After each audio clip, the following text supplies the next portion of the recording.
All right, welcome back to another episode of Just Buy Less Coffee, answering the deeper questions of American politics. My name is Troy, aka Keep Troy Blue. With me, as always, is Cathy Chesty Arthur Cannon, Stop! What is the matter? aka Cannon Spotter. We were just discussing presidential porn names and just found out that Chester Arthur is Cathy's favorite president, favorite obscure president. You know what? I need the world to realize that is not at all what just happened. It's Find out fine. by subscribing to Patreon because Patreon Whatever. will see what just happened. It's For subscribers only. Jesus Christ. It was just a fun half hour of pre-show. Well, you may be excited, but you'll never be as excited as Marjorie Taylor Greene is prepping for the arrival of Donald Trump. You can hear the excitement here in the crowd. They're cheering and they're excited to see President come. What? No. Let's play that again. No. What did she say? No. Ew. You can hear the excitement here in the crowd. They're cheering and they're excited to see President come. President come. I'm gonna first thing venture to that guess pops into her mind when she thinks about Donald Trump. Ew, gross. I want like the part of my brain that doesn't want to have to bleach my eyes wants to think she was saying the president come, right? Like wants to see the president come. That's probably what she meant. I hope. And if not, I'm going to tell my brain that's what she meant because that's all I'm capable of emotionally processing. She's so gross. Like, do you look at that? Like, why does she have such a creepy ass little smile? Like, I know. She's like a creepy smile, like a twinkle in her eye. She's like, President come. He's so gross. Like, I don't understand. You know what that means? That just means that she and her boyfriend are role playing like Trump stuff. Ew. Why are you putting these images in my head? I am the wholesome, chaste one, remember? Oh my God. Subscribe to Patreon to learn exactly how wholesome Troy's like, that's straight bullshit. Cathy Kennedy is. Holy hell. No, seriously. He's making it sound way worse than it is. Okay. It's pretty, no, Cathy. Find out about Cathy's hoe phase on Patreon. You know what, Troy? You know, you were so supportive while I told the story. I'm very supportive. I'm very supportive of hoe phase. That was just really funny. You were like, subscribe to Patreon. This bitch is full of shit. That was really funny. I got to give it to President come. Speaking of bizarre sexual fantasies, Mitch McConnell is stepping down as what in the hell kind of transition is that? No, okay, I have an explanation for that.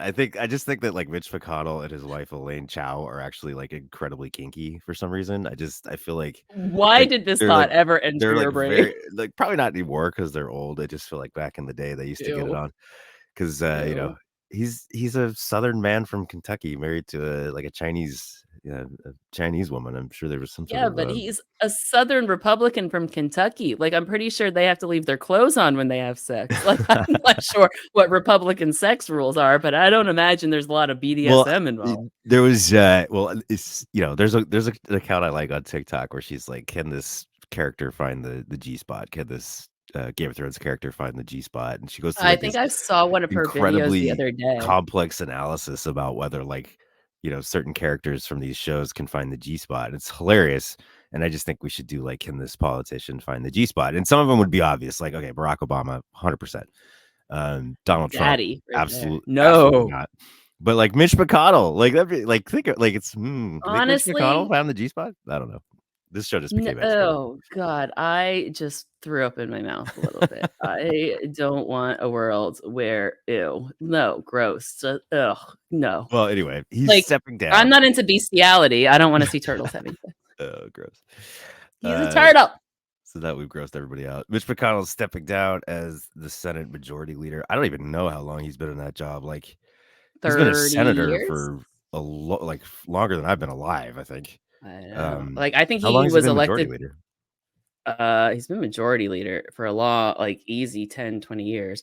But I want to say he was elected in the Reagan administration. Okay. But yeah, I'm gonna look it up though. Yeah, go ahead and look it up. Just so big news. And this wasn't even yesterday was a huge day of news. And by the way, we're late. I know. It just all happened at the same time. It all happened yesterday. Mitch McConnell announced he's stepping down. Has been having health issues, sort of famously freezing at a couple of different press conferences after, I guess he had a head injury or something, showing signs of concussion type symptoms.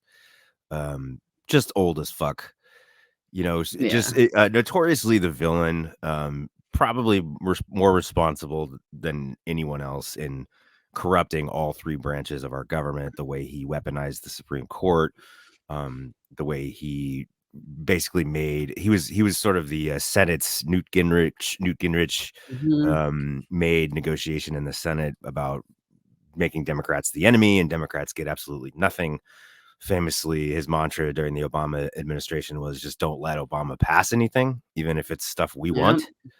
Held out on Obama's Supreme Court nomination, which was Merrick Garland, after Tony Scalia died. Wouldn't let that nomination go through and made up some bullshit about how it was too close to the election. Then he confirmed Amy Coney Barrett a month before the election. So just completely full of shit. Terrible, cynical politician of the worst, absolute worst kind. The top, if Donald Trump and MAGA had never come along, Mitch McConnell would be probably the worst politician in history. The weird thing is that McConnell's legacy is being saved a tad by how he has patently not subscribe to Donald Trump's bullshit and has actually kind of been one of Donald Trump's like number one enemies. But I don't know if you have any thoughts on that, Cathy. Oh, I have thoughts on fucking Mitch McConnell. Are you kidding? Oh, I've waited for this day. First of all, I'm going to disagree, and I don't think his reputation is being saved a little bit because he's why this all he's why we have Donald Trump. True. Why is the Supreme Court what it is? Why was Donald Trump able to fill those seats? Because of Mitch McConnell. Why do we have this fucked up tax code? Because of Mitch McConnell. Why are we everything? Why we're waiting for the Supreme Court to rule on immunity is because Mitch fucking McConnell decided, let's leave it to the Justice Department. I don't want to impeach him. You know fucking as well as I do that if Mitch McConnell had been willing to vote to convict, at least 12 more Republicans would have been willing to convict. He'd have been disbarred. Like, this would be solved. We wouldn't be having a Joe Biden versus Donald Trump rematch. This is his fault. Every fucking bit of this is his fault. I hate him so much. He was elected in 1985 on the coattails of Ronald Reagan's reelection. Okay, so he was a Reagan Republican in 1985. Yeah, probably majority leader in sort of like in the Bush era is when he started. W. Bush era. 2001 is when he became majority leader. So yeah, George W. Bush era. But yeah, he's fucking disgusting. And the thing that makes me the most crazy about Mitch McConnell is the just disgustingly opportunistic political flip that he made, because in his early 20s, he was attending the speeches of Martin Luther King Jr. He marched with Martin Luther King Jr. The big civil rights one, the March for Washington, right? Like the March on Washington in 1963, Mitch McConnell was there with Martin Luther King Jr. Weirdly. And there was a lot of like future oddly enough there. And then it was because he realized that there was an opportunity for him to be more successful in Republican politics than in Democratic politics. Just so totally cynical. Scruples be damned, right? And that's what brought us to this like fucking hellscape, right? Like even him, it was Mitch McConnell in the Senate that was like pushing the impeachment of Bill Clinton for all of it, the hyper partisan nature, the toxic partisanship that we see today. I'm putting that all on the shoulders of Mitch McConnell. That is 100% the legacy. In the history books, he will be remembered as the guy who broke the two-party system. The weaponization of the filibuster is really a Mitch McConnell phenomenon, just skyrocketing while he's been skyrocketing for both parties, but definitely in the Mitch McConnell era. The Senate was always the side of Congress where negotiations got done, where people got along. They were able to kind of put partisanship aside more so in the Senate than in the House historically. Not under Mitch McConnell. Like I said, Mitch McConnell really embraced the Gingrich philosophy. The Democrats are the enemy, and you don't work with Democrats and you don't compromise to get anything done. So just a shitty legacy. Yeah. Yep, it is. Like the Senate used to be where the grown-ups were. So because the idea is that the House is fucking crazy, but the Senate is the grown-up, right? So the House can be crazy, but the Senate was there to babysit them. And in the Mitch McConnell era, it was who's crazier, the House or the Senate? Tune in next week for the government shutdown, right? Like, and then in the Trump era, all his decades of work positioning the Republican Party to take over all three branches of government, and he gets no love from MAGA. In fact, he gets death threats. He's like one of Donald Trump's like enemies number one. So I hope Mitch is proud of his decades of ruining our republic, to putting a party before country, only to see the party basically turn on him in his waning years there. And, the best like metaphor or analogy or whatever the word is that I can give you for the career of Mitch McConnell is he is Dr. Frankenstein and the Republican Party is his monster, and he created it and it has turned on him. Yeah, that's it for sure. His wife Elaine Chao is Donald Trump's Secretary of Transportation, famously one of the members of Trump's cabinet that resigned after January 6th, along with Betsy DeVos and a few others. Like when Elaine Betsy DeVos is the fucking voice of reason, the party is fucking lost. So speaking of SCOTUS, that was the other big news. This is actually the huge, really spooky news yesterday.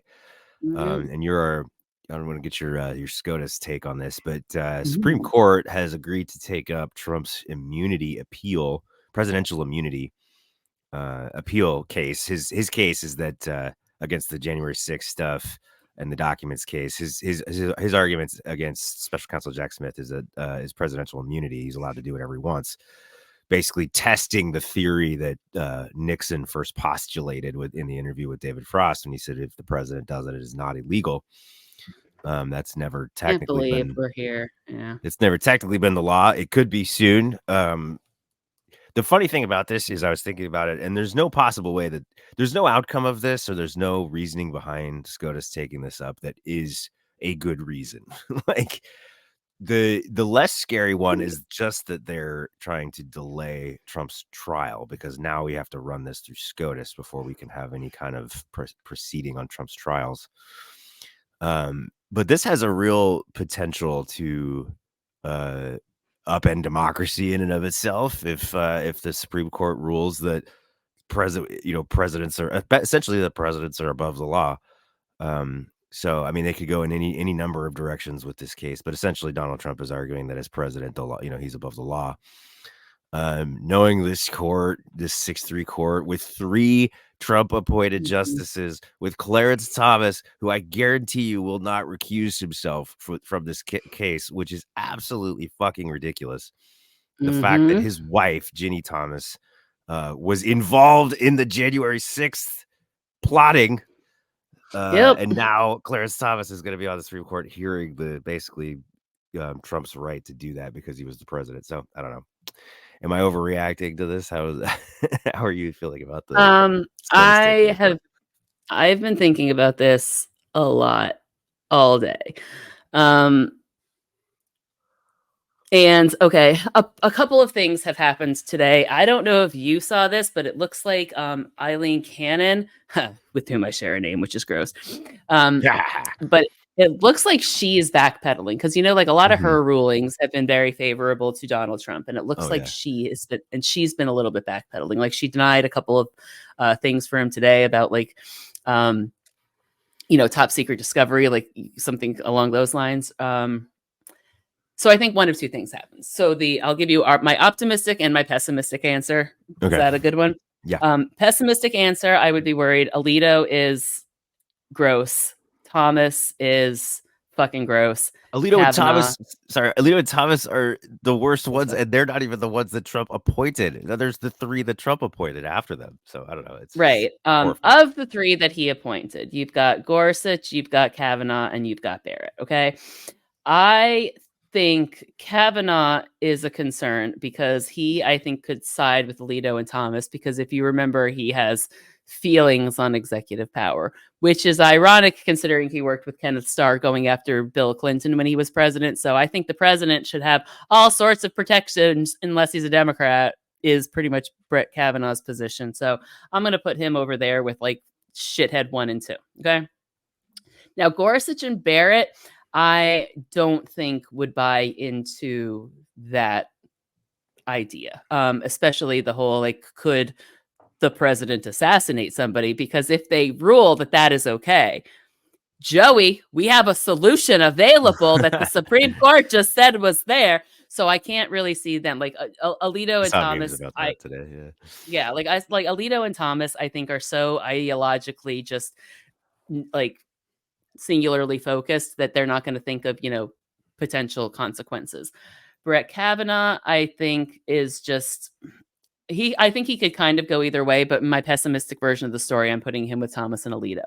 But Gorsuch and Barrett, I can't see buying into that. Just because certain things that they've said in the past and in their writings, like I don't think a blank slate is fair to give to anybody, I think, from them, nor do I think they are as beholden to Donald Trump as Brett Kavanaugh is, because Brett Kavanaugh was protected by Donald Trump for his nomination. Like, let's be real, we're well aware that he basically killed the FBI investigation into him when all of the like allegations came out about him. We saw that. We all know that totally, that happened. Totally beholden, yeah. Like, but Gorsuch is the type of justice that, like, and a little bit in the lane of John Roberts, there was an inevitability to him serving on a high court, whether it be the highest court or the DC circuit. Like, he was just that kind of judge who would land there. He's a very conservative judge, but I want to say that he may have fascist tendencies, but I think he has integrity, at least. Like, he'll stick to his fascist tendencies, not just his autocratic tendencies. You know what I mean? Like Alito and Thomas are just like, autocracy is great, but Gorsuch is more like, no, but it's the corporate power we care about, not the guy at the top of the corporation. The corporate person is what we love. I will say Gorsuch has been sort of the scariest of the three in terms of like listening to him during oral arguments and the questions he asks. He presented himself as sort of the most normal of the three during the confirmation hearings, but man, you're right, he is a true believer. He is a true fascist. Amy Coney Barrett has surprisingly turned out to be kind of the normal one.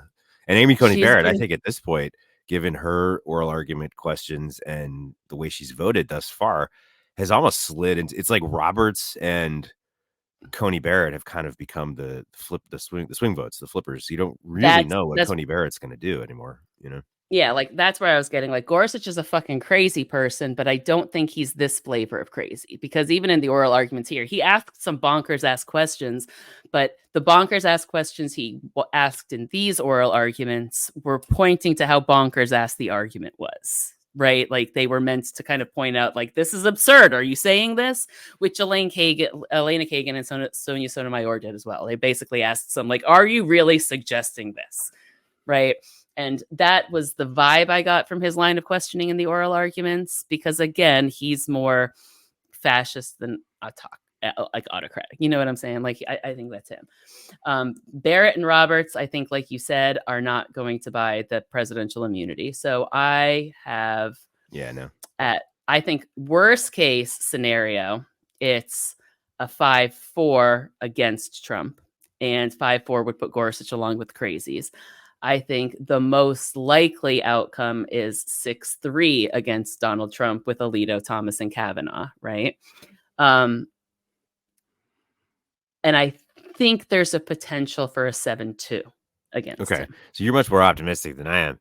But you have to think that, like, this, now that we know about the insider stuff that was happening with Roe and how they knew that was going to blow up and how they were desperately trying to avoid that ruling before it was leaked. They were desperately trying to find a different compromise ruling. I have to believe that these guys would know that this is at the end of democracy if they do this, and they're supposed to be the guardians of the Constitution. So. Yeah, and that's kind of my other thing. And like, the reason I kind of think that a lot of things are happening here is because Barrett, Roberts, Gorsuch, like, these aren't Trump's guys. These are the Federalist Society guys. Like, these are people that Donald Trump thinks are beholden to him. They are not. They are beholden to the Federalist Society, because the Federalist Society put them there. And the Federalist Society is not going to want a world where the president is allowed to assassinate his political rivals. Like, at their core, as much as I disagree with them wholeheartedly about just about everything, at their core, they are strict constructionists. At their core, they're pretty big fans of the Constitution. And at their core, I can't see them basically overturning the Magna Carta, which is essentially what would be like the king isn't above the law was settled in 1215. And I know Alito was quoting like 19th century writings in his abortion law, but if I can quote the 13th century and like King Richard, I think it was King Richard, or was it King John? I don't even fucking know. But if 1215 King John. King John. Yeah. I knew it was fucking one of them. But like, okay, if you're telling me that the president can commit laws unchecked with no consequences ever, that is overturning the Magna Carta.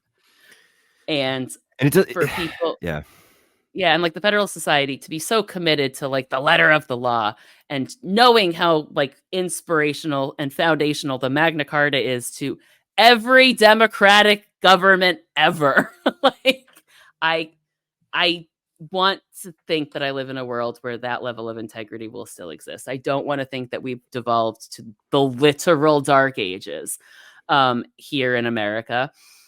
But I think the reason they took the case is that, and I think Roberts was the 4, because it's going to be Alito, Thomas, and Kavanaugh that wanted to hear the case to help Donald Trump.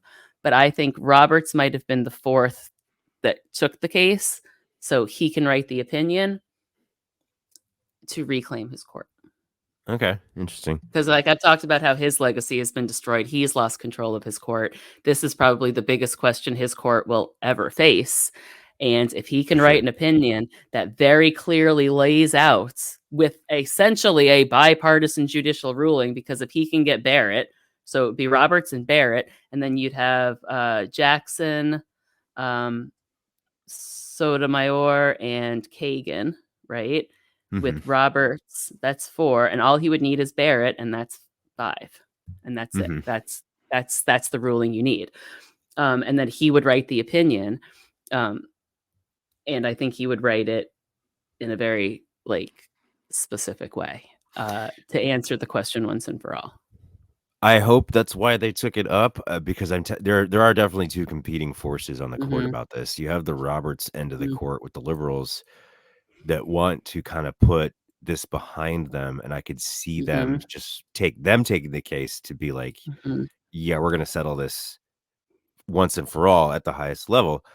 You have Alito, and there's no way that Alito and Clarence Thomas won't side. Oh yeah, those are definite Trump votes, but like Roberts cares about the legitimacy of the court, and I don't think there's any question that American society and American culture right now has a very raised eyebrow about the Supreme Court, right? Like my favorite one that I see online is I've had Crunchwraps more supreme than this court, which just is objectively funny. That is just objectively funny, right? So I think Taco Bell jokes are always funny. You know, like if this Supreme Court basically says the president is allowed to kill people, there's no court ruling will be taken seriously. And it's not just what a terrible ruling that would be, and how it has absolutely no basis in the Constitution whatsoever. There's no constitutional reason for them to rule that way. It's also just, again, the nature of the ruling, to have that. What that says is that the Supreme Court is no longer an independent court. It's a kangaroo court. Exactly. It's a court that's owned by Donald Trump. Appointing 3 justices alone should disqualify this court from even making this kind of ruling, except unless it's the kind of ruling that we're talking about, saying that, no, the president is not above the law. But if you have 3 justices appointed by Trump, along with Alito and Thomas, again, who's personally involved through his wife in the January 6th insurrection, who's now not going to recuse himself and vote with Trump. I mean, that just indicates, to me, that's the end of the Supreme Court's legitimacy. At that point, the court is done. It's completely done. Right. And I agree. And that's why I'm leaning more toward them not winning. And the concern there is, even if we get the ruling against Donald Trump, have they effectively given him what he wants by delaying it? And I think that part still remains. Yeah. And I think that part still remains to be seen, because I don't think they've done anything yet as far as like setting dates and when they'll hear it. But like they could get they could do one of 2 things. They could issue this ruling in June with all of the other ones, which would fuck us all over, or they could fast track it and rule on it pretty quickly. And I don't think, and again, if we're talking about if you want to save the legitimacy of this court, I don't think you can wait till June. I don't think you can let America at large sit here for 4 months wondering, gosh, is the president allowed to assassinate people?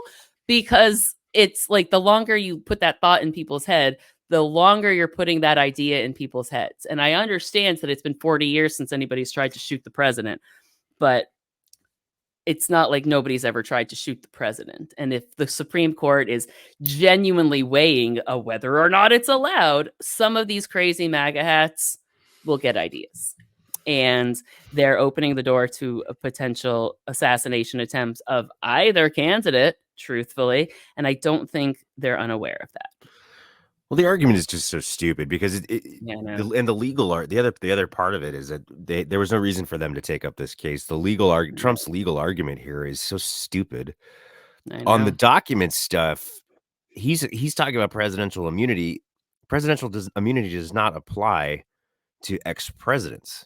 So he's also arguing that he had the right to hold those documents, not just take them, but hold them as an ex-president, even if the National Archives was requesting them back, which is sort of the letter of the law for the Presidential Immunity Act. Ex-presidents are allowed to have documents as long as the National Archives says it's okay. The National Archives clearly did not give Trump permission to keep those documents. But so he's trying to argue that presidential immunity also applies to ex-presidents too. So the legal basis of that that argument is just ridiculous. But here's what I think is going to happen. I think this is another 2000 Bush v. Gore. I think what's going to happen is they're going to rule like a specific immunity, like the Trump alone had the right to do, or this is like my worst case scenario, other than the presidents can kill people with drones. I think that they're going to say that Trump had the right to do what he did because it was like unsettled case law. Let Trump off the hook, but say like this ruling only applies to Donald Trump, like how they did with 2000. Like this ruling only applies to Florida in 2000. Don't use this as precedent for any other, which is such a fucked up. Yeah. I mean, I can see a world where that happens, but I go back to the court faced a legitimacy crisis after that. Oh, yeah. That was kind of the beginning of it.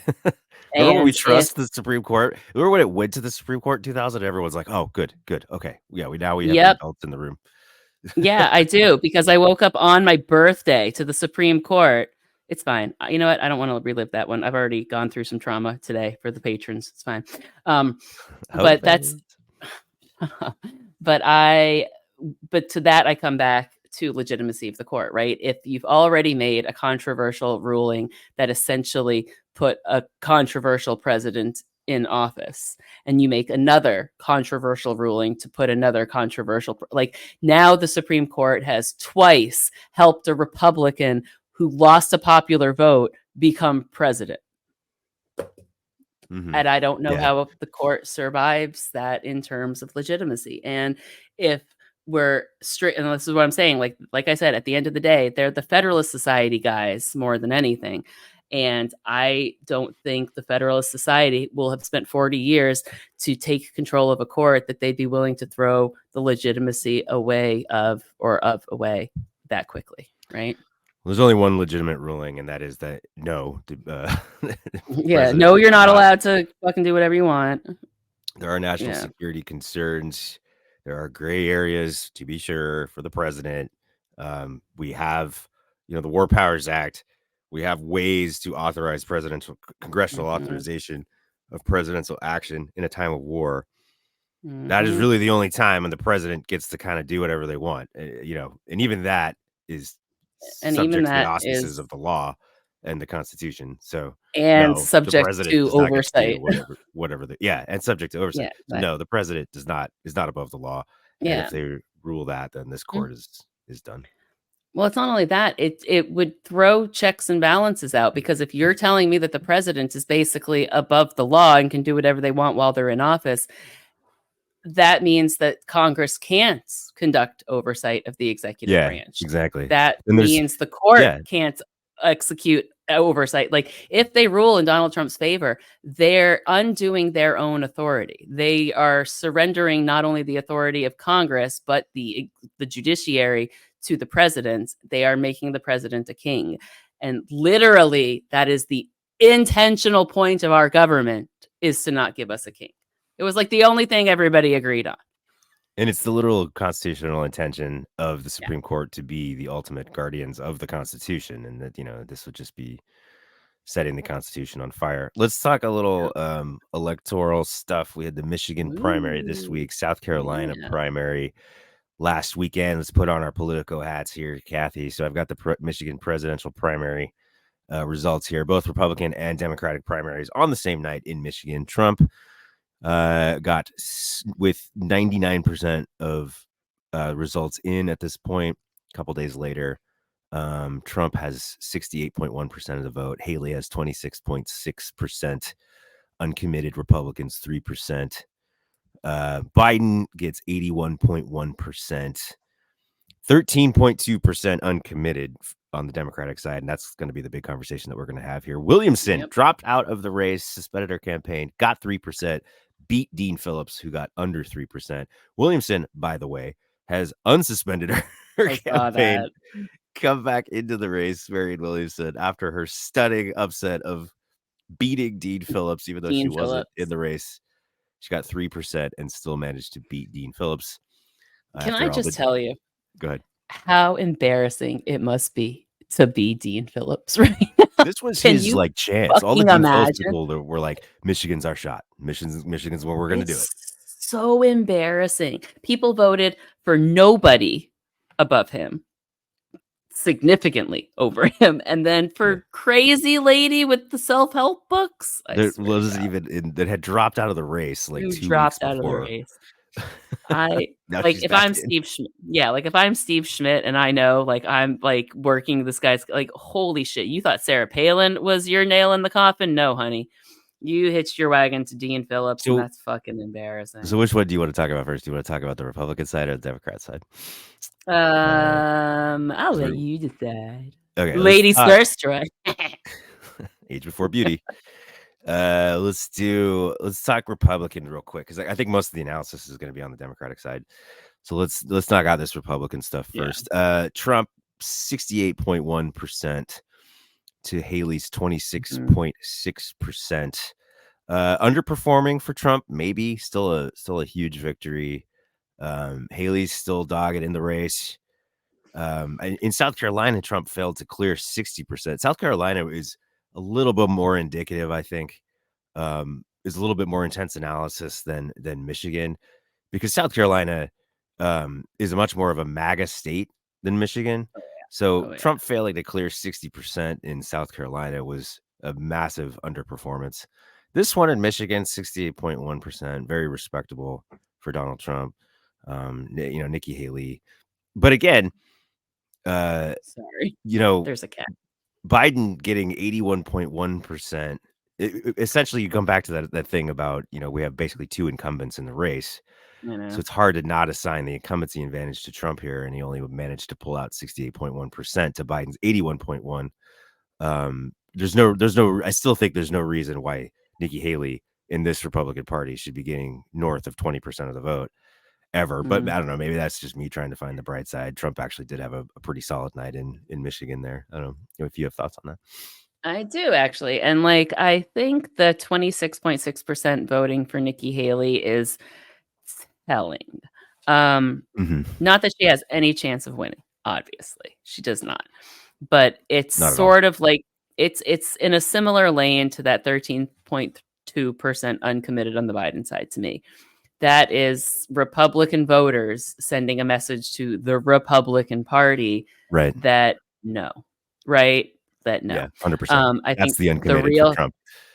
Right. And that is the real question is, what will they do in November? Right. Will they vote for Biden? Maybe some of them, not probably most of them. But do they stay home? Right. Well, you have. Go ahead. I was going to say, and in Michigan, neither side can afford to lose a vote. You know what I mean? It's been that close in every election. So if, let's just say, half of them are willing to vote for Trump, plug their nose style, that would be 13.3% of them didn't, which matches. So half of that Nikki Haley vote matches the uncommitted part. which if they stay home solves Biden's problem. And you still have over half it's hovering somewhere between 55 and 60% in these polls of Haley voters that say they will never vote for Donald Trump. Mm-hmm. They may not vote for Biden, but they will never. About 60% of Haley voters at this point are saying, and that number is only going to go up because as this contest goes along, those intense, the people that are still voting for Haley, even though she doesn't have a shot, those are the intense anti-Trump Republicans. Yeah. So that's a huge number of Republicans that aren't going to be voting for Trump.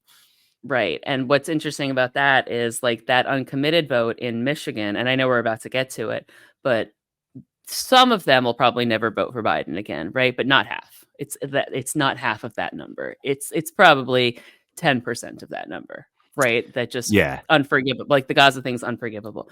But the other chunk of that vote is probably very winnable, especially because they've been working on this ceasefire. That's they're like this close to it. If they get that might be enough to win back. Like a lot of them even came out and said, like, look, we're trying to get the party to hear us. We're not, this, and I think that's a good opportunity to do it. Truthfully, it's a decent like strategy. But if Biden can win back half of his, right, and Donald Trump loses half of those Haley voters, which all of the polls are indicating he would, that's good news for Joe Biden. 100%. And it's you're absolutely right. So they have 13.2% voting uncommitted. A huge chunk of that are self-admitted protest voters trying to send a message, and good on them. I mean, good on them for this is the time to have a protest vote, not in November. Exactly. Like if you need to do it now. You have, and a lot of them, about 50% of them, have said that this is a protest vote, but there's no way that they are voting for Biden in November. There's no way that if it's if it's between Trump and Biden, you still have the other 50% that probably will sit it out. But that number could also shrink as we get closer to the election, as things get more intense. People are very upset right now. I'm not saying that they're all going to flip. I think there is a hardcore group of especially Muslim voters in Michigan that are furious with Biden. You have the Palestinian, not even just Muslim voters, but you have a Palestinian community who I don't know how we could possibly expect the Palestinian community to back Biden after he's been funding Israel.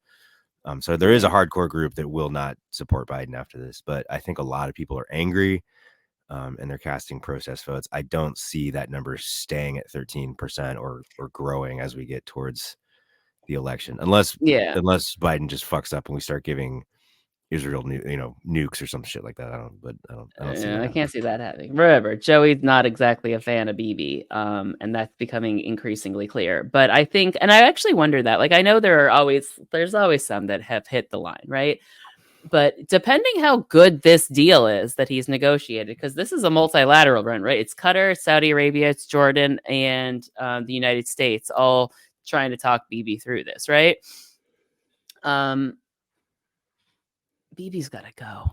I hate this. So, like the easy solution to this is get rid of Benjamin Netanyahu. Yeah, and I think Biden's right there with you. There was also this attack today on an aid convoy, and like hundreds of Palestinians were killed. I literally got so mad when I saw that. I can't even tell you. It's insane. It's just absolutely insane. Yeah, and that's literal fucking war crimes. Like I don't know how, and like it's like. I tried at the beginning of this to say, look, we all know this is fucked up, but I need you to understand why this is sticky and complicated. But the worse Bibi gets, the less sticky and complicated it gets, right? Like the crazier Bibi gets. Like we have an unconditional support of Israel, blah, blah, blah, 80 years of all that bullshit, fine. Except when you're being this crazy, right? Like I think his actions at this point justify a change in that policy. I understand that was a tricky move at the beginning of it, that I understand, like October 12th, it was hard to take that position. Even November 1st, it might have been sticky. But now, after we've seen what we've seen, no, I think Bibi has given you like all of the room you need to be like, you know what? We can no longer trust Israel as an ally in this region while they are committed to this level of like destructive right-wing government. This Israeli government does not match the values of the United States. And as long as this Israeli government is running Israel, we cannot commit support to it. And that is a way of regime changing without soldiers, if you will, because we know he's not popular in the country. And you have to kind of let your own people overthrow your leaders sometimes. So maybe Supreme Court's just about to give Biden unlimited power, so take advantage of it. That's the other reason I don't think this will go the way Donald Trump wants it to, because like you've got the opposite party president sitting in power right now, and if you give him ultimate authority, he's just gonna be like, well, fuck the Supreme Court, make that go away, cancel, fuck it. Like he wouldn't, because Joey's like Joey, but you're opening the door to let him. And if the election goes his way and you gave him unfettered power, like their whole premise is that MAGA's premise is that the president is above the law, and the vice president has the ability to throw out the election results. So let's just give Joe Biden like unlimited authority to assassinate people, or like suspend the elections or call martial law or whatever. But if somehow Trump does happen to win the election, let's just have Kamala Harris refuse to certify the votes. That's what they said Mike Pence could do. And if we do, it would be really funny, because they'd be like, oh, you're stealing the election. I'm like, we are doing literally what you have spent 4 years telling us wasn't stealing the election. Why? We're literally the exact same things. We're not even rubbing shit on the walls of the rotunda. So anyway, Biden getting 81% of the vote, and this is every mainstream media wants to make a huge deal out of this uncommitted number. It's all fucking CNN can talk about. 13.2, less than the 39% uncommitted that in 08 on the Democratic side, and Obama ended up winning Michigan by 17 points in 08. He had 15% uncommitted in 2012, still won. So actually 13.2 uncommitted is not a huge number historically. I mean, it's not great, but especially considering there was like a targeted campaign to get people to vote this way, and still it's around what always votes that way. Well, it's protest votes of the Muslim community in the largest Muslim community in the United States is in Michigan, and there just so happens to be a genocide going on in Palestine. So it's not like this is a referendum on Joey's presidency as a whole. These are pretty specific, like one issue voters here. So and to be fair, it's a fair issue. I'm very sympathetic to their cause, and I kind of hope that they get through. And by kind of, definitely, right? Like I need Benjamin Netanyahu to fuck off. I've hated him for so long. I cannot believe I'm in a world where this is reality. But there's so much of this reality that I can't really wrap my head around, to be fair. So add it to the list, I guess. Well, all this SCOTUS stuff is going on. Trump is pushing his daughter-in-law, Lara Trump, best known for making horrible covers of fucking what's that singer's name? Won't back down. I'm just totally drew a blank on his name. Tom Petty? Tom Petty. Yeah, Tom Petty. She was singing Tom Petty. She had a single of Don't Back Down, and it was like made it to the top 50 or whatever. I think people just wanted to hear how bad it was, but it was pretty bad. Maybe. Anyway, Lara Trump, Trump's daughter-in-law. Trump is pushing her to be the head of the RNC. She said already that all RNC money, 100% of RNC money, would go to her father-in-law, Donald Trump, including to pay for legal fees. So while SCOTUS is positioning itself to basically declare that Trump is king, he's pushing for basically the Trump family to take over the Republican National Committee and turn it in basically to a private piggy bank for his family, for Donald Trump. So that's where we're at on that one. Yep. And this is why I think he'll lose, right? Because Republicans want authority. They want a government where they can control everybody, but they don't want a government where they're controlled. And the difference between the theocracy they want to create and the autocracy that Donald Trump wants to create is that Donald Trump doesn't give a hot fuck about their actual values. He cares about his own, things, right? He's just a selfish fucking narcissist. And this Supreme Court has a chance to save the Republican Party, because it's come down to, in the GOP right now, are you a Trump supporter or are you a Republican? And Donald Trump is trying to conflate those two things, that to be a Republican means to be a Trump supporter. But I think what you're seeing with this 26% in Michigan, what you're seeing all over the place, what you're seeing with a lot of these Republicans bowing out, like Ken Buck even, and all of like, just, I'm done, I'm leaving, is a lot of people saying, I'm willing to not be a Republican if it means being a Trump supporter. And if there's enough of that,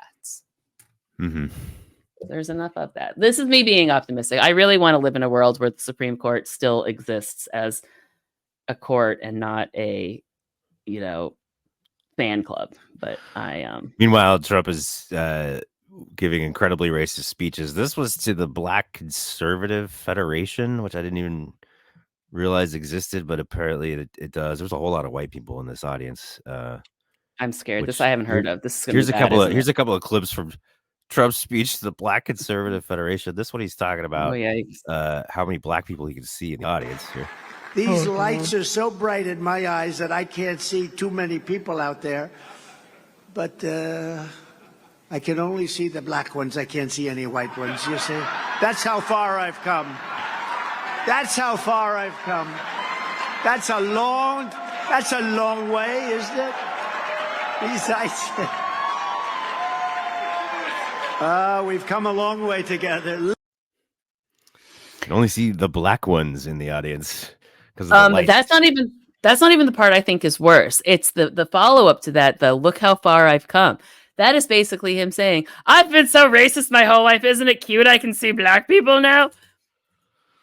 And here's the bigger one, I think, saying that black people get him now because he's been indicted. Then I got indicted a second time, and a third time, and a fourth time.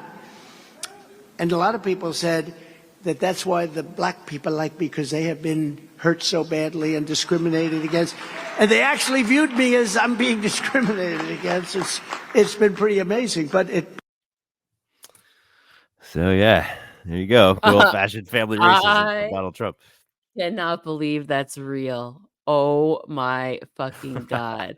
So in that clip, sympathetic for Donald Trump because he was indicted, and nobody knows what it's like to be indicted more than black people. So apparently, in this speech, he basically says, I can only see the black people. See, I'm not racist anymore. I'm indicted because all black people are criminals. Like, how did his campaign let him say these things is what he's off script, obviously. He's off script, obviously. Yeah. Cut the mic. Yeah, it's pretty bad. It's pretty fucking bad. They could not be doing more. They could not be doing more to try and lose the black vote at a time when like Biden's numbers with black voters are down. I mean, he went from like 90% to 85%. So let's kind of cool our jets on this one. Calm your tits. But they are making a big deal about it on the right and trying, if there was an opportunity to play for the black vote, this could have been it. They could not be trying harder to shit all over the black vote. You have Charlie Kirk talking about how like Martin Luther King was a scumbag. You just have all kinds of like racist shit happening on the right. Now you have Donald Trump talking about how, he relates to black people because he's been indicted. So keep it up, man. I mean, you're just proving why, why Biden got 90% of the vote to Donald Trump's 10%. So it's crazy. Like, I saw the thing about the Donald Trump shoes, and I thought the most fucking racist thing he did this week, right, was that like, oh, black people like shoes. I have shoes. Black people like me because I have shoes. I thought that was the most racist thing his campaign did this week. And then you showed me the clip from South Carolina. How the fuck is this man a legitimate candidate for the presidency? How is anybody listening to this and saying, yeah, that's my guy? Yeah, we just got all the clips all the time. So Alabama IVF, the Alabama ruling that human embryos are children in the state of Alabama after Roe v. Wade, which Trump took credit for overturning. Now he's trying to walk back on the IVF thing, which is I'm gonna have to send in vitro fertilization. Is when you take you fertilize an egg outside of a human body with sperm, and then you implant the egg. So it's a way for infertile couples to get pregnant. But you can't really do that if you consider fertilized human embryos to have personhood, legal personhood. And if you damage or make an embryo non-viable, you could be subject to criminal charges because we give fertilized embryos more rights than women in this country. Crazy. But Alabama Supreme Court ruling after some dickhead walked into a room with like an embryo cold storage room, was drunk or some shit, knocked over a bunch of tables and just killed a bunch of fucking frozen embryos, was sued by the family for doing that.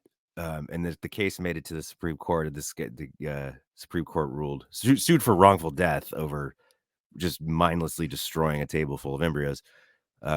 Made it to the Alabama Supreme Court, and Supreme Court granting legal personhood to fertilized embryos, putting a pause on IVF treatments in the state of Alabama. Republican Party shitting their pants because IVF has an 86% approval rating among the American public. You thought abortion was popular at 70%. IVF has an 86% approval rating. Republicans letting the dog out a little earlier before the election that actually they don't support IVF either. They're that far to the right. So yeah, they are. I have to send you. I'm gonna have to send it to you later because I remembered it in this moment. There's a girl on TikTok who is like my favorite thing in the world right now because she's been showing like a POV new mother in Alabama. So she's going around like different places, and she has like a petri dish. Like it's actually not a petri dish. It's like the lid to her Stanley or some shit, right? And she like walks into Target and puts it in the child seat and buckles it in and goes around Target with her baby. And like there's another one where she's like putting it in the car seat, right? Like being a mother in Alabama, like the fucking like yeah. It's the funniest fucking thing in the world. That's hilarious. Right? Because I think only absurdity at this point can point to the absurdity. Like I think you have to show like literally this is how stupid this fucking is at this point. And I saw another one. Like first of all, it's always fucking Alabama. Can we like point to the fact that like civil rights was all fucking Alabama? Why is Alabama even a thing at this point? Like just let Alabama go. I need them to just stop. I know. Like I feel so bad for Renee being in Alabama. At least she's in like an okay part of Alabama, but also like oh fuck, feel so bad. She's on the beach in Blue, Alabama. She's all right. Yeah, she's all right. But I saw an article in the New York Times, I want to say yesterday or the other day. I've been sick, so the days have kind of bled together. But how cancer patients are flipping the fuck out because those who don't know, chemotherapy and radiation can impact fertility. Who'd have thought that pumping your body full of radiation could make you infertile? So a lot of cancer patients will like freeze embryos or freeze eggs and stuff like that prior to their treatments so that in the aftermath of their treatments, they can actually start families. That's not going to happen for anyone in Alabama now. Like if like, I don't know how, like, and Tommy Tuberville, I don't know if you saw his little like reaction. Oh, I agree. Oh, I've got it. I've got it queued up right here. Do you think, listen to this and tell me if you think that Tommy Tuberville actually knows what IVF is? Reaction to the Alabama Supreme Court ruling on the fact that embryos are children? Yeah, I was all for it. We need to have more kids. We need to have an opportunity to do that. And I thought this was the right thing to do. But IVF is used to have more children. And right now, IVF services are paused at some of the clinics in Alabama. Aren't you concerned that this could impact people who are trying to have kids? Well, that's for another conversation. People need to have, we need more kids. We need the people to have the opportunity to have kids. Senator, what do you say to the women right now in Alabama who no longer have access to IVF, or who will not, as a result of this ruling? What do you say to them? Well, that's a hard one. It really is. It's really hard. Because, again, you want people to have that opportunity. And that's what I was telling her. We need more kids. We need more kids. We need more labor to exploit. I don't think we need more white babies. I don't think I got in that clip, but he's like, I need to review the bill. And she was like, it's not a bill. It's a court. Not a bill. It's a court he thought it was a bill. Oh, Jesus God. Senator from Alabama, right there. From Alabama. Tommy Tuberville obviously has no lives fucking in Florida, idea. though. He was thinking, they all think that like the rich old white men on this issue and the Republican side all think that IVF has something to do with abortion, which it patently does not. So he was all for this Alabama ruling, even though he wants people to be able to have more kids. So I don't know. This is hilarious to me, just because over Christmas break, I like names changed to protect the innocent. I was having a conversation with somebody about this who was trying to tell me that like, I can't believe you believe in abortion, blah, blah, blah. I think that baby has rights. I was like, I think like trying to explain to you. I'm like, sure, I understand that position. And I gave the example, right? Like you have a vial of embryos and you have a 6-month-old, right? And the building's on fire. You can only save one. What are you saving? He's like, that's an absurd question. You're making this the same. Nobody's talking about that. I'm like, no, they very much are. They very much are, right?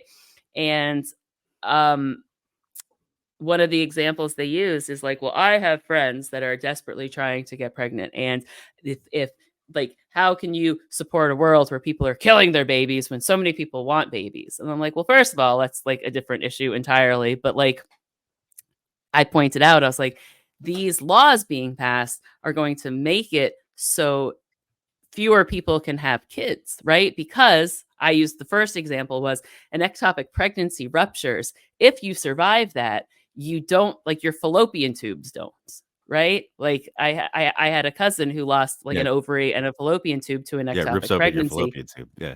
Right. And she was able to get pregnant only thereafter through IVF treatments because so much damage was done in the miscarriage that she could only do IVF, right? Because like that's what happens. And they're like, oh, no, that's not the same thing. I'm like, but it is what's happening. Like, the point I was trying to make to them is like, your understanding and the Republican framing of what abortion and all of these things is not what it is. You've got everybody convinced that it's kill babies, we hate babies. It's not that. It's allow a woman to have this procedure to save her fertility so she continue to have children. Allow this. And the example they used was my friend is using IVF. They want a baby so badly, whatever. So when this whole thing happened, I texted them and I was like, so in the state of Alabama, your friend who went through IVF treatments and lost the babies would be facing manslaughter charges. Oh, yeah. Right. Yeah. So your position on this, that you swore to me wasn't what this was actually about. This person who you support abortion like bans on behalf of because they so desperately want kids would be considered a murderer in the state of Alabama because they lost 2 pregnancies. It reminds me of and then these are the same people that want to ban contraception. And it's like, no, contraception. No. That's like not what it is. Preventing a woman from ovulating or blocking sperm from getting where it needs to go means that pregnancy is not happening. So it's not like an what abortion. the pill. Yeah, like I had to explain this one to abortion. To that same friend, no less. I hope, like luckily, I doubt this particular friend listens to this particular show, so that is fine. They think I'm a communist, but I was also called a fascist this week by a communist, so I don't even know anymore. But I was talking to this was probably a couple of years ago at this point, and they were making the same argument because I think they were talking about the Plan B, right? And like how, well, Plan B is the abortion pill. No, the RU486 is the abortion pill. The Plan B is like a high dose of birth control, essentially, is what it is, right? And even Planned Parenthood websites say, if you can't get access to this pill, use your birth control packet in this way to mimic the effects, right? Like take fucking 5 of them. I don't even know. I don't know. I've never actually, whatever. But like, that's all it really is.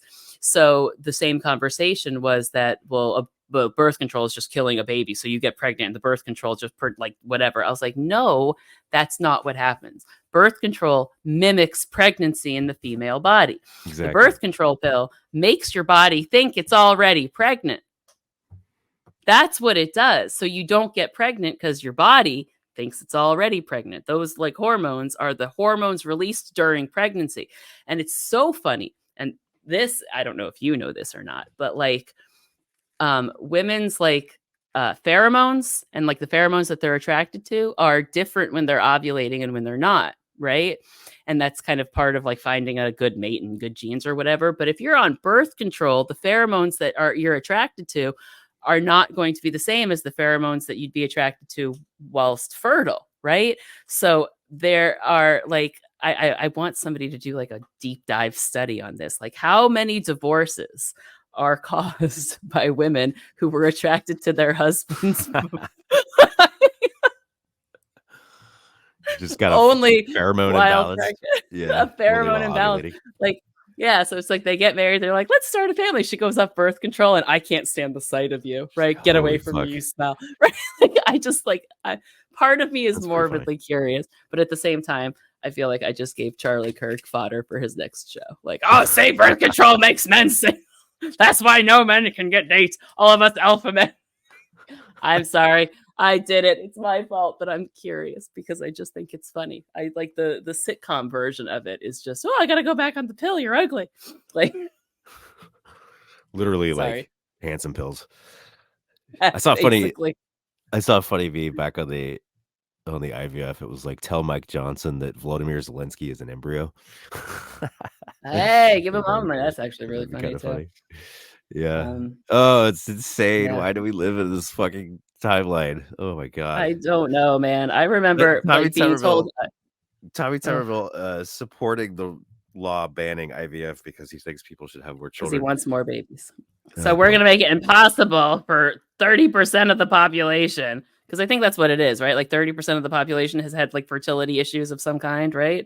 I think I saw that number. 1 in 6. So what is that? 1 in 6 couples are infertile. Like 18%. That's like 18%.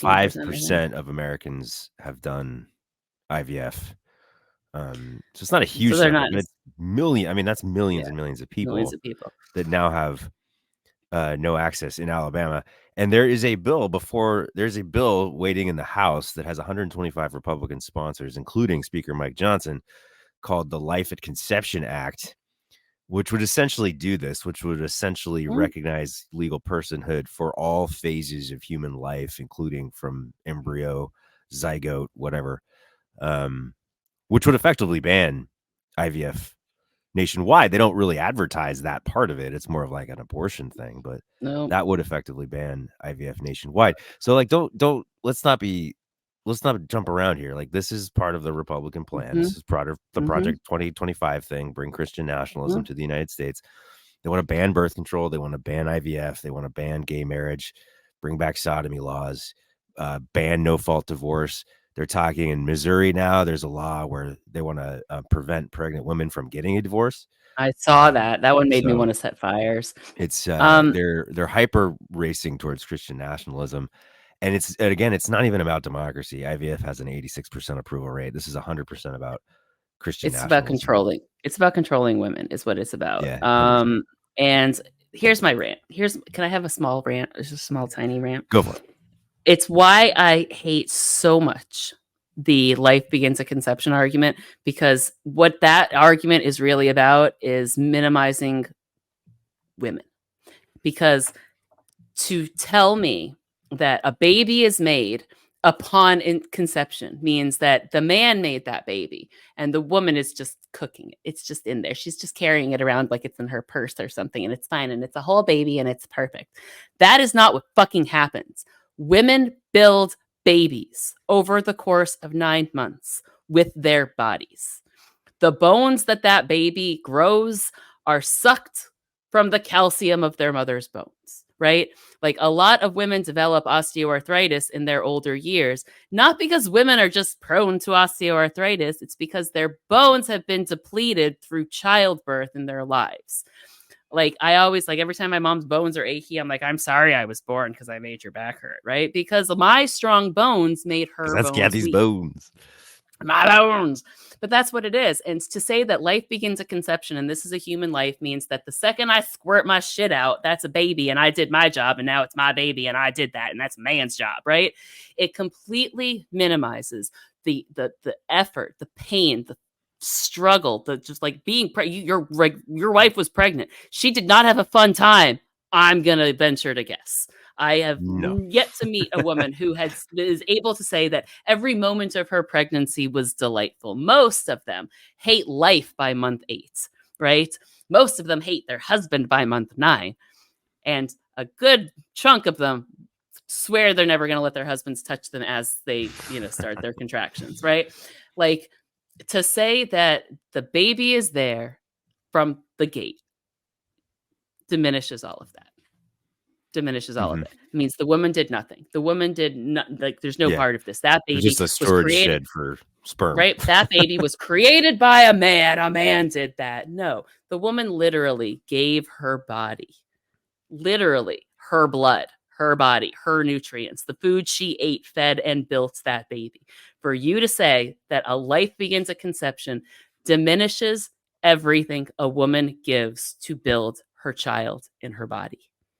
You have erased all of that, all of it. And that's why it makes me crazy. This is a good rant. It's so fucking sexist. Yeah, it's so fucking sexist. And it's, pregnant women can't advance in careers. They can't, they don't have a lot of choices. Forcing pregnancy is 100% designed to limit women's choices and make render them as second-class citizens. It is. It is. And I say that as a man, straight man. That was on the agenda at the last meeting. So yeah. Don't tell them about the meetings. I'm a traitor to my gender, I suppose. No, it's gender traitor. No, most decent men also see the value in having women be not second class citizens. I have a wife, a mother, and a daughter, and my wife, my wife is a human being. She's not just an oven for my spermies. Like imagine respecting your wife so little that all of the struggles of her pregnancy are like, but I did all the work, babe. I made that baby.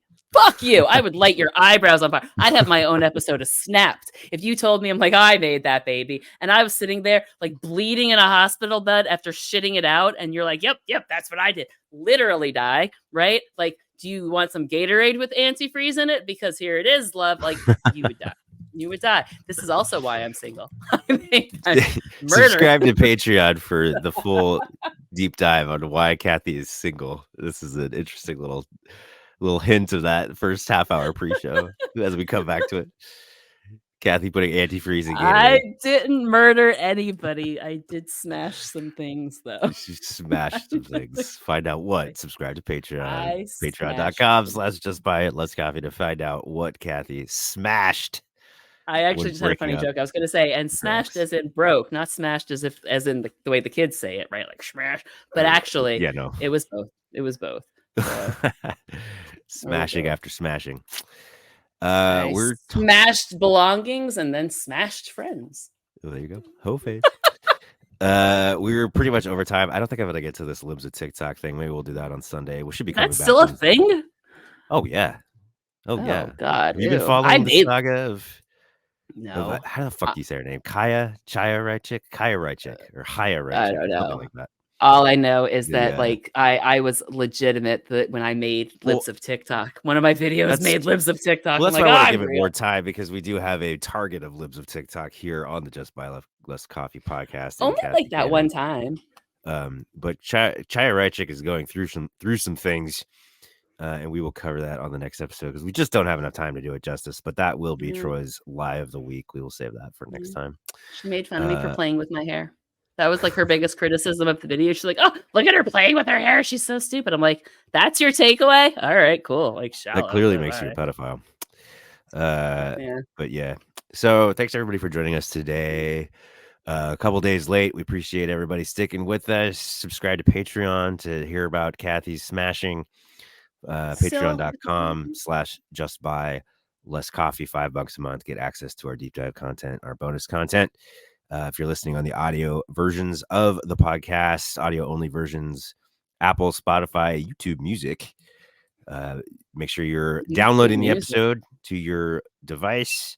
Downloads are free, and our number of downloads we get are how we are ranked with other news and political podcasts. If you want to see the video content of the regular episodes, head over to YouTube.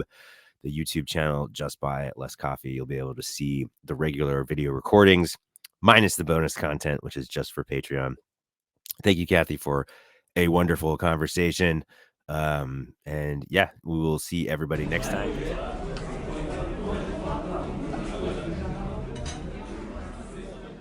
You've been listening to Just Buy Less Coffee, answering the deeper questions of American politics, featuring Troy Matthews at Keep Troy Blue and Cathy Cannon at Cannon's Fodder. Follow us on TikTok, Instagram, Threads, and X. All opinions are our own.